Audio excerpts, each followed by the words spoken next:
Alright guys, welcome back to the channel, and today I'm going to be talking about WWE Money in the Bank 2021.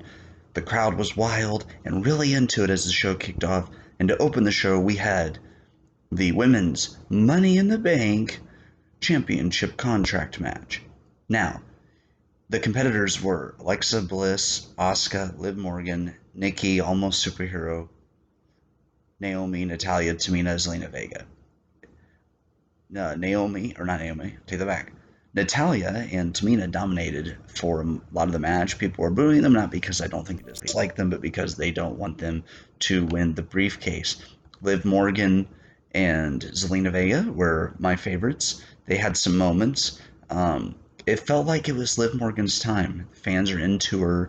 I am becoming a Liv Morgan fan just because of her putting in the work, and she was being cheered so much. And Alexa Bliss, great character work, doing the creepy thing. There's 7 of them on top of the ladder as Alexa Bliss was buried in ladders, and Nikki, Almost Superhero, gets the Money in the Bank briefcase. I'm not mad about it.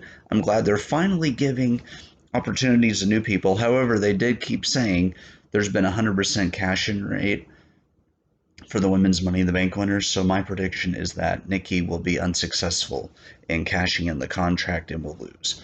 But this was a great opener, fans were into it, and a surprise winner. Next, AJ Styles and Omos defended the Raw Tag Team Championships against the Viking Raiders, Eric and Ivar, and this was a match where the fans were really behind the heels, AJ Styles and Omos, almost creating different heels with the way they were acting. But AJ and Omos win. There was some pretty cool back and forth for a little bit. It took a while to put away the Viking Raiders, so this was a good tag match. Next, Bobby Lashley defended the WWE Championships against Kofi Kingston. Kofi was being cheered. Lashley just dominating, as he does on a normal basis. And the fans were into it. They got behind Kofi, but Lashley dominated. Wins by submission in under 8 minutes. So this was another win for Lashley, and it looks like Goldberg may be taking him on at SummerSlam. Next up, Rhea Ripley defended the Raw Women's Championship against Charlotte Flair. Now, Charlotte Flair, as the fans were cheering, "We want Becky," flips off the crowd, and that really got a reaction out of the fans. Both women really into this matchup, back and forth. Charlotte, towards the end, kicks Rhea's leg while it's behind the stairs, and she wins with the figure 8. Hell of a bridge on that submission. Charlotte is now the new Raw Women's Champion. Rhea showing why she belongs in the women's main event spot. This was a great match. Didn't really weaken either one. It only strengthened them, and I look for this to continue as Charlotte is champion. We'll see what happens, but a good match. Next, we had the Men's Money in the Bank Championship contract match. Competitors: Drew McIntyre, John Morrison, Kevin Owens, Big E, King Nakamura, Ricochet, Riddle, and Seth Rollins. I will say this. Nakamura just has lost the mystique to him with the way they've used him. He's become almost they're just not using him to his full talents.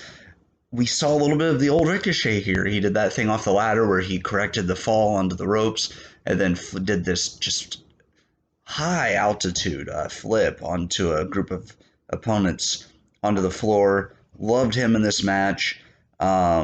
Riddle doing some awesome stuff, did some high flying stuff early. Love seeing that. Kevin Owens puts energy into everything he does, and I think he is a main event level competitor still. He's always putting in the work and just really enthusiastic about what he does. Morrison and Rollins had an odd alliance, which I was glad that they did, because Morrison got to shine here a little bit more. The fans were going nuts when he almost got the briefcase. Drew McIntyre, of course, took out people with claymores, but he came up short, which is good because you almost get to the point where you can overexpose somebody. So Drew not winning was actually a good move on their part. Big E gets the win and is now Mr. Money in the Bank. In our main event, Roman Reigns with Paul Heyman defended the WWE Universal Championship against Edge. This was a great match. Good pacing, good psychology, good storytelling.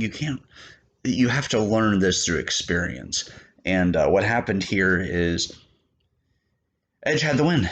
He got the spear. Referee comes out a little bit late after the first Charles Robinson was taken out. New referee comes out 1-2 kick out. At some one point in the match, the Usos come out, only to be stopped by the Mysterios, which was really good. Rollins comes in and gets involved, cost Edge the match. Roman retains. Rollins and Edge are fighting. Rollins says, it's my turn now. They take each other out into the crowd. All of a sudden, here comes John Cena. So my prediction is Roman and John at SummerSlam will be the main event. One thing I will say, Roman retains. I'm fine with that. He's a good heel. He's earned his spot. The thing is with Edge coming through injury, fighting injury, overcoming it to come back. I hope they do give him one more World Championship run because it would all be for nothing if not. The guy's come back. I would love to see him as champion in the future because it's a good comeback story, and I feel like that should lead to a championship win. One more at least. One more for Edge. Give him that 12th at some point.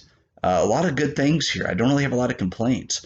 It was a good show, good pacing. You didn't have up and downs like a lot of times you have to put the matches in the right order, which they did. The fans were into it because they hadn't been there for a while. So there was a lot of things playing in their favor. I look to see them build uh, on some of the stuff. The biggest stars of the night, Liv Morgan, fans behind her. Alexa Bliss, the fans are behind her, and she's doing great character work. Roman and Edge, of course. Edge and Rollins, probably SummerSlam. Cena and Reigns, can't wait to see, probably SummerSlam. Lashley Goldberg, SummerSlam. So there's not a whole lot of competitors left to take on Roman. So Cena's a good choice here. I think that screams main event. It's a good way to close the show. If they're going to go the route, I think they're going to go Roman beats Cena to say, okay, you've thrown your best at me. Now what? So I look forward to seeing what happens next. Thanks for tuning in. Like, comment, subscribe, and come back for some more content on Broship of the Nerds.